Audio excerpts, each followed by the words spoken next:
Mi nombre es Mariana Ibarra González, soy médico psiquiatra y subdirector médico del Centro Estatal de Salud Mental. Lo que vamos a tratar el día de hoy es sobre la atención por médicos de primer contacto de la ideación y los intentos de suicidio. El suicidio es considerado por la Organización Mundial de la Salud un problema en cuestión de salud, tanto a nivel económico como a nivel de recursos. Se considera que entre 800,000 y 1,000,000 de personas van a morir por suicidio en este año. Es decir, una persona muere cada 40 segundos por suicidio. Y se considera que por cada suicidio consumado existen 20 intentos de suicidio. La gran mayoría de estas personas tuvieron alguna forma de atención médica en el mes previo a su intento de suicidio o bien al suicidio consumado. Y estas personas, el 60-80%, asistieron con sus médicos familiares o médicos de urgencia. Por eso es tan importante que nosotros estemos capacitados en todos los niveles de atención a poder intervenir y tratar y derivar a estas personas de la forma correcta. Por lo cual, tenemos que considerar siempre que si nosotros buscamos específicamente la información, muy probablemente la vamos a encontrar y tenemos que saber qué hacer con ella. De primera instancia, existe un mito alrededor del suicidio que mata más personas que cualquier otra situación, y esta es que las personas que cometen suicidio o que realmente tienen la intención de suicidarse no lo van a decir, y que las personas que así lo expresan en realidad están tratando de manipular a sus familiares o están tratando de lograr algún beneficio. Y esto es totalmente falso, porque la gran mayoría de las personas que cometen suicidio posteriormente se descubre de que de una forma u otra dieron indicios, incluso manifestaciones específicas de que esa era su intención. Por lo cual, lo más importante es nunca hacer caso omiso de la expresión de la idea de suicidio, de la idea de muerte o bien de un plan específico de suicidio o un intento de suicidio que podamos identificar. Lo que se recomienda siempre es de que consideremos el suicidio como una situación que no es una enfermedad, sino es la manifestación de algo que está pasando. Se ha demostrado que las personas que padecen algún tipo de enfermedad psiquiátrica, por ejemplo, trastornos del estado de ánimo, tienen mayor riesgo de suicidio. Sin embargo, no nada más este tipo de personas están en riesgo. Por ejemplo, personas que abusan de alcohol o de otras drogas tienen también una alta incidencia en lo que se refiere a intentos de suicidio o suicidio consumado. Hay varias situaciones, por ejemplo, enfermedades crónicas, particularmente el dolor crónico es uno de los factores que también se ha identificado como un factor de riesgo para el suicidio, por lo cual también lo tenemos que tomar en cuenta. Y existen ciertos factores sociales que hemos estado identificando en los últimos 10 años, que también por sí mismos son un factor de riesgo para el suicidio, incluso en ausencia de una enfermedad psiquiátrica o de algún trastorno por abuso de sustancias. Es importante considerar que cualquier persona que llega a nuestros centros de atención se les debe de tratar integralmente y esta atención debe de ser constante. Es muy triste la estadística que encontramos, pero también muy frecuente, de que las personas que llegan con un intento de suicidio a los centros de atención primaria, centros de urgencias, hospitales generales, muchas veces son desechados por ser personas con un trastorno mental y no son evaluados completamente, y esas personas muchas veces fallecen por complicaciones, por ejemplo, por intoxicación. Entonces sí es importante considerar a esta persona integralmente, evaluarla y sobre todo hacer el rapport, es decir, la comunicación que debe de existir entre los médicos tiene que ser atenta, ideal, en cuestión de poner atención a lo que nos está diciendo el paciente, porque en base a la conexión que establezcamos con nuestro paciente, podemos hacer las preguntas necesarias para identificar las ideas de suicidio, las ideas de muerte y sobre todo tratarlas adecuadamente. Es importante también entender que las enfermedades mentales, en particular lo que se refiere a los trastornos del estado de ánimo, son enfermedades sumamente frecuentes en la población que pasan sin diagnosticarse o sin tratarse por el estigma que existe alrededor de ellos. Si nosotros los tratamos como una enfermedad no importante, nosotros estamos mandando un mensaje también de que no es importante su tratamiento, por lo tanto no es de consideración. Las enfermedades mentales, en particular los trastornos del estado de ánimo, los podemos identificar simplemente con una conversación con el paciente en donde estemos interrogando intencionadamente sobre la presencia de un estado de ánimo triste casi todo el día, particularmente en las últimas 2 semanas. Investigar si existe tristeza constante todo el día, durante casi todos los días. Una falta de concentración, ansiedad en relación a la situación de vida o en relación a su trabajo, saber su estatus en lo que se refiere a su estatus social, familiar, económico, si hay alguna situación en la que estén pasando, que estén experimentando mucha dificultad o mucha angustia. Si nosotros hacemos las preguntas directamente, pero sobre todo tranquilamente y estableciendo un rapport con nuestro paciente, es muy probable que el paciente responda adecuadamente y nos dé la información necesaria para establecer al menos el diagnóstico presuntivo.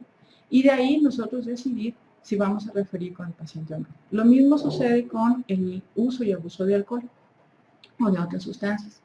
Normalmente al interrogar, nosotros nos vamos por lo más aparatoso, sin embargo, ciertas sutilezas nos ayudan a establecer los diagnósticos. Por ejemplo, qué tan frecuente el paciente consume alcohol y si este consumo ha ido aumentando en las últimas semanas o meses, si atraviesa por alguna situación familiar o personal que esté aumentando también o que esté ayudando a que esta persona recurra más al alcohol o las drogas, qué tipo de apoyo familiar existe en la familia, porque hay una correlación entre las personas que consumen alcohol y que tienen familiares que también consumen alcohol, como un factor de riesgo para el suicidio. Es muy importante también recordar que la esquizofrenia es una enfermedad que se diagnostica en personas relativamente jóvenes y el primer brote normalmente sucede en un contexto en donde las personas recurren primero a urgencias. Y entonces si nosotros preguntamos intencionadamente sobre ideas delirantes, sobre alucinaciones, pues entonces podemos establecer un diagnóstico presuntivo que podemos referir adecuadamente posteriormente al psiquiatra. Es muy importante también recordar que las enfermedades que tienen un estigma, es decir, las enfermedades que socialmente son reprobables, también tienen un factor de riesgo en cuestión de suicidio. Las personas que tienen enfermedades crónicas, por ejemplo, las personas que tienen cáncer, están en mayor riesgo de suicidio, ya sea cuando recién se les ha diagnosticado, o bien en las últimas etapas en donde ya todos los recursos se han agotado y están sufriendo, particularmente si sufren demasiado dolor o muchas complicaciones. La segunda causa de muerte en personas entre los 15 y 30 años es precisamente el suicidio, por lo cual es importante demostrar en nuestro paciente interés en su situación social y personal, interrogar específicamente sobre antecedentes de bullying o antecedentes de rechazo por familiares, prácticas de riesgo, por ejemplo, estar en pandillas, ser objeto de agresión o de abuso. Estas preguntas a veces son difíciles de hacer, pero está demostrado que las personas que tienen esta idea de suicidio, al momento de preguntarle, lo van a expresar de una forma u otra, y eso nos ayuda a establecer el riesgo. Porque aquí lo importante en el tratamiento de las ideas de suicidio o las ideas de muerte es que las identifiquemos, las podemos establecer en un diagnóstico presuntivo y posteriormente darles el tratamiento y el seguimiento adecuado. Entonces, una persona que llega a nuestro hospital y que tenemos en el área de urgencias, o bien que identificamos en nuestra práctica diaria, si ya establecemos que probablemente exista una idea de muerte, una idea de suicidio, tenemos que darle seguimiento. No podemos dejarla sin supervisión y sobre todo establecer un plan de trabajo. Y nosotros somos los encargados, como personal de salud, pues establecer al menos un tratamiento adecuado, tanto agudo y ya de forma crónica o de seguimiento. Por eso, una persona que acuda a nuestro hospital, no tengamos miedo de preguntarle. Si nosotros sospechamos sobre ideas de muerte o ideas de suicidio, a veces es difícil para nosotros investigar porque tenemos este temor que es infundado, es un mito también, de que si nosotros mencionamos la idea de muerte o la idea de suicidio, les vamos a dar esa idea. Lo que se ha demostrado es lo contrario. Si nosotros preguntamos, vamos a identificar a esas personas Pero los que no tienen una idea de muerte, una idea de suicidio, no se los vamos a meter en la cabeza por preguntarse. Lo más dañino para este tipo de situaciones es precisamente eso, ignorarlo, no preguntarlo, no investigarlo. Por eso, una forma de preguntar sobre las ideas de muerte y de suicidio no es tan difícil si ya establecimos una buena relación con el paciente y sobre todo si preguntamos específicamente. Si esta persona siente que la vida ya no tiene sentido, por ejemplo, o le preguntamos si disfruta de las cosas que hace como normalmente lo hacía, si siente que está en el final de sus fuerzas o si ya no tiene más alternativas. Estas preguntas pueden ayudar a nosotros a identificar una idea de suicidio o una idea de muerte y también le ayuda al paciente a abrirse un poco más con la persona que está tratando. Es muy importante establecer también qué tipo de apoyo tiene esta persona, porque en una persona que no tiene una buena red de apoyo social o familiar, es mayor el riesgo de cometer un acto de suicidio o bien consumarlo. Por eso, como una guía general, se recomienda que nosotros establezcamos un plan o un plan de tratamiento que sea en base a la severidad de los síntomas y la necesidad inmediata de atención. No siempre vamos a contar con un psicólogo o un psiquiatra que haga esa intervención, pero esa intervención es importante que nosotros como primer contacto lo hagamos correctamente. Por eso es importante establecer una buena relación con el paciente, investigar no nada más las causas médicas y evaluarlo integralmente, sino también evaluar su situación social y referirlo adecuadamente según sea el caso. Y para esto nos puede servir, por ejemplo, establecer una tabla de riesgo, por así decirlo. Una persona, por ejemplo, que no se muestra especialmente agobiada ni cansada y que expresa una idea de muerte o de suicidio, pero como una idea vaga y no estructurada, puede ser intervenida y en urgencias y luego después probablemente programarle una cita.